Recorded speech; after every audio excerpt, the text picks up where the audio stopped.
I love our smart blinds. They're probably the second most used smart devices in our house after our smart lights.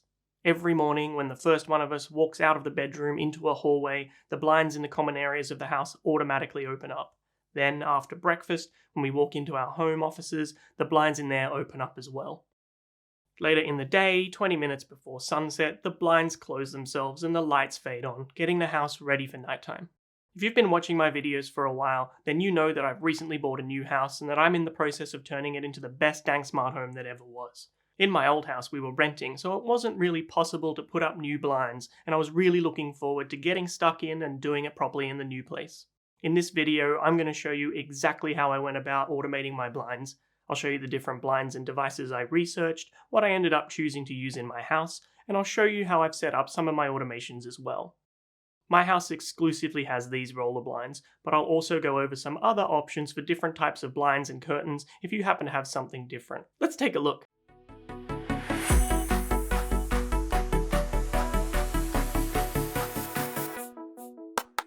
When I first moved in, I had originally planned to replace all of my blinds with hardwired smart versions. I'm trying to avoid using battery devices where I can in the new house. I started researching motorized blinds and found out that it was actually quite difficult to find any that were hardwired into power. I then had a chat with my electrician and realized that getting electricity up to the top corners of all of my windows was going to cost quite a bit of money and meant my dot and dabbed walls would have to be probably ripped apart to run the cable. That wasn't going to go down too well with my partner. If I was building a new house and was able to put the electrical cabling into the walls before the plaster went up, then I would have tried a little harder to find a hardwired solution. But I pretty quickly abandoned that idea and started looking for battery-powered options. The main requirements I had were that they worked with Home Assistant and had a really long battery life. I didn't want to have to recharge them every week or so. Someone then told me that IKEA makes decent smart blinds that work with Home Assistant using Zigbee, but after doing some more research, I'd come across numerous comments saying that the Zigbee connection was unreliable and sometimes the blinds didn't do what they were told. I've not personally tested them, so I'm not sure if this is true or not, but I couldn't risk investing in replacing all of my blinds only to find out that they didn't work as expected. I'd also heard good things about Lutron blinds, but they're not that popular here in the UK and they're pretty expensive, so I gave them a miss as well. As always, I then went to the Home Assistant integrations website and searched for compatible blind integrations. This is pretty much how I start researching a lot of my tech purchases. I noticed that a lot of them were all using the same Motion Blinds integration, and that it was a local push integration, which is great because it will still work if the company goes out of business or if my internet connection goes down. One of these companies was called Block Blinds, which had actually been recommended to me before by some friends of ours, so I took a look at some of their offerings. They do a cool blackout blind that completely blocks out the light, something that I really like. Unfortunately, when I priced up the blinds that I'd need, it came out to over £6,000. That's twice the price of their non-motorized versions, and there was no way I could justify spending that much money. There wasn't anything wrong with the blinds that I already had. They worked fine, they felt high quality, and they blocked out the light really well. So I went back to the drawing board again and looked for a new solution to retrofit my old blinds and make them smart. In my old rental house, I used some semi-smart, battery-operated blind controllers. These attach to the side of your window, and you put the blind chain or string into these attachments, which turn around, opening and closing your blinds. They were awesome. They used Zigbee, and they never once failed to open or close when they were told to, and the battery lasted for ages, maybe 6 to 8 months before they needed to be recharged. It was the perfect solution for a rental property because you could stick them to the wall with double-sided tape and take them down again when I moved out. The problem with them though is they just look a bit shit. You have this box sitting on the side of your window, and then when someone came over to your house and tried to open the blinds, they'd often just reef the chain through the device, messing up your open and close positions or breaking the opener. This isn't what I wanted in my new house. But I was really happy with how the Zemi-Smart devices worked, so I took a look at what other products they had available. I saw that they had these cool motors that actually went inside the roller blind tube. This way you wouldn't be able to see the motor itself, so it would look a lot better than my old solution. And the big tube motor meant that it could hold a big battery inside. I reached out to a contact that I had at Zemi-Smart and shamelessly asked them if they could send me one of these motors for free to test out, which they kindly did. Thank you, Zemi-Smart, I really appreciate it. Make sure you order one that fits inside your blind tube, which you can measure by pulling the blind down and yanking the bit with the chain attached to it out of the end. In the box, you get the blind motor, the brackets you need to mount it to your wall or ceiling, a USB-C charging cable, and if you ordered it, a remote control. I'd strongly suggest ordering at least one remote control, because it lets you set it up without having to pair it with the ZemiSmart Hub or app. The remote control is also great to have around in case visitors want to use your blinds and can't figure out how to open or close them because there's no chain anymore. Installing them was pretty easy. You just pull both ends off the blind and slide the motor into the tube. I had a bit of trouble getting it in because the rubber turning thing at the end wasn't the right shape to fit my blind. I did a little surgery with a Leatherman and cut it to fit. If I had a 3D printer, I probably could have printed the perfect bit. Maybe. I don't know. That's something I'm looking forward to learning more about in the future. Then it was just a matter of remounting the blind to the window and testing that it worked. Next up, I followed the instructions and used the remote to set the top and bottom limits of the blind motor. You need to do this once for every blind that you install so that the motor knows when to stop turning as it reaches the top or the bottom of the window. It was pretty easy to do with these ZemiSmarts, unlike the absolute nightmare of a process you have to go through with the chain motor. Once the limits were set, I was able to pair them directly to my Home Assistant via my USB Zigbee dongle and they were good to go. I was so happy with this device that I ended up buying another 10 of them with my own money, and it was a fraction of the cost that I would have spent having to replace all of my blinds. I also love the remote control as it makes it easy for guests and visitors to open the blind without having to use a voice assistant or an app. I've been using them for over 3 months now and they're really good. They've not missed a beat, but I have had to charge the battery on a couple of them in that time though, which was a bit annoying. The ones that are moving some of the bigger blinds that I have around here seem to go through the power a lot quicker than the other ones, which makes sense. To make it easier to charge them, I bought this 3-in-1 USB charger and some really long USB-C cables. That means I can charge all of the blinds at once on these windows without taking the blinds down. And I've really only had to do it once for a couple of blinds in the last 3 months. If you don't have roller blinds, then ZemiSmart has some other options available for different types of blinds and for curtains, and you can get most of the products in either a Zigbee or Wi-Fi versions. Switchbot also make a great curtain opener that I've tested out in the past, and some really good blind openers as well. Check out those if you're in the market, they also work great with Home Assistant. I did end up buying one of those blockout blinds for here in my office. I needed something that would completely block out the light for when I filmed YouTube videos.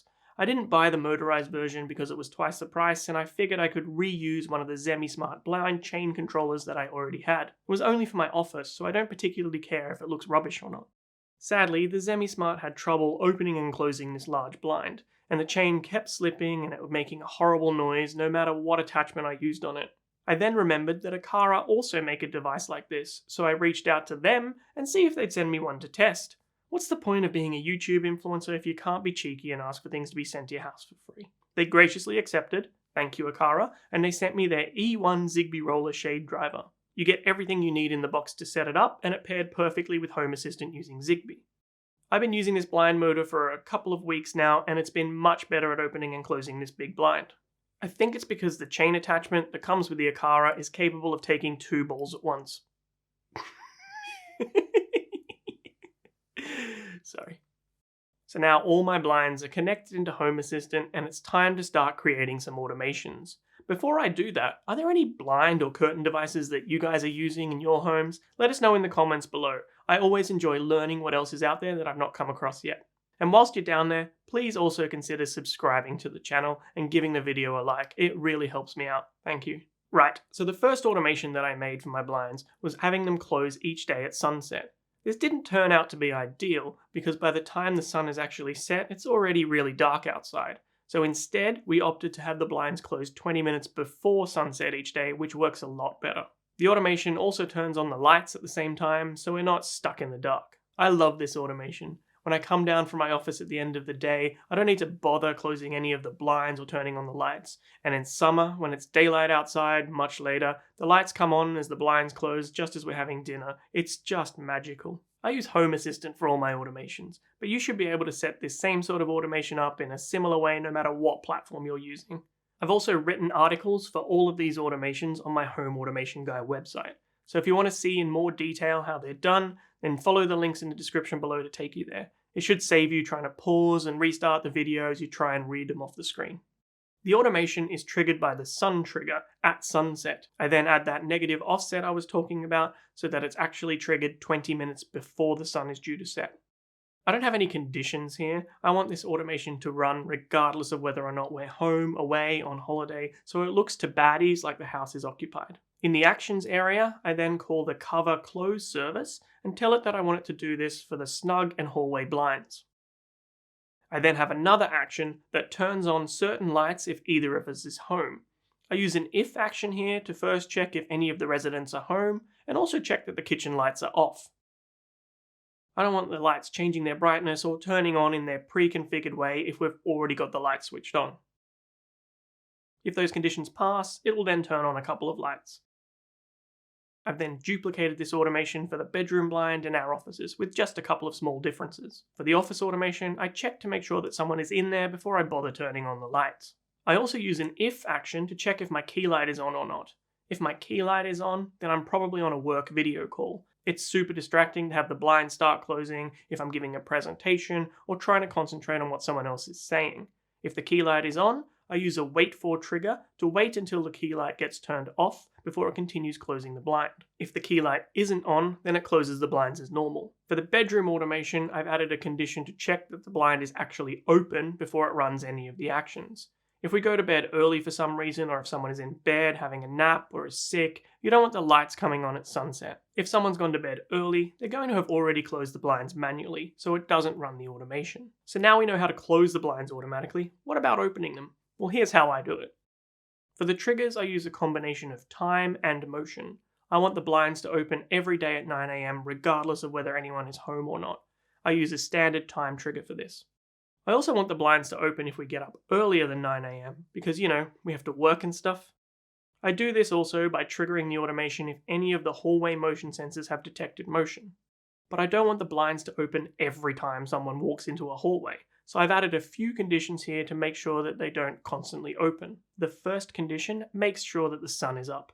I don't want the blinds automatically opening in the middle of the night. I also have a time condition here to check if it's after 6 AM. The sun comes up at 4:30 in the morning here in the summer. I don't want the blinds opening up that early either. And finally, I only want this automation to run once a day, so I use a state condition to check that a toggle is set to off. This toggle is set up in the helpers area of Home Assistant. It's basically a virtual switch that can be set to either on or off. When the automation runs, it checks this toggle to see if it's off, and if it is, it continues with the automation. The first action in the automation sets the toggle to on using the input boolean turn on service. This makes sure that the automation only ever runs once per day, and I use this in a lot of my automations. A different automation then runs at 3 AM every day to reset all of the triggers back to off using the input boolean turn off service so that they're ready again to run later that day. Back to our original blind opening automation. If these conditions all pass, it then calls the cover open service in the actions area and opens the snug and hallway blinds. I again have duplicated this automation so that our office blinds also open up automatically when we walk in there each morning. And those are the main blind automations that I use here in our house. The rest of the time we either use a voice assistant or a Home Assistant dashboard to control the blinds. There's a great HACS integration called the Slider Entity Row integration that adds a slider to an entity. By adding this to a Home Assistant dashboard, you can adjust how far the blind opens or closes just by dragging your finger. I use this almost every morning on my bedside wall panel to open the blinds just a crack as I'm drinking coffee in bed and want just a little bit of natural light to come in. Those wall panels are pretty cool, huh? I'll be talking about them in a future video, so stay tuned. Other than that, there's really only one more blind automation that I use, and that's what I call my nap automation. It's triggered when my bed sensor detects that someone has gotten into bed for over a minute. It then closes the blind and turns out the lights so I can have a little afternoon kip. That's right, I've got a bed sensor, and that too will be the topic of a future video. If you find these kinds of things interesting, then why not subscribe to the channel so that you're notified when I release my next video, and then together we can make your home smarter.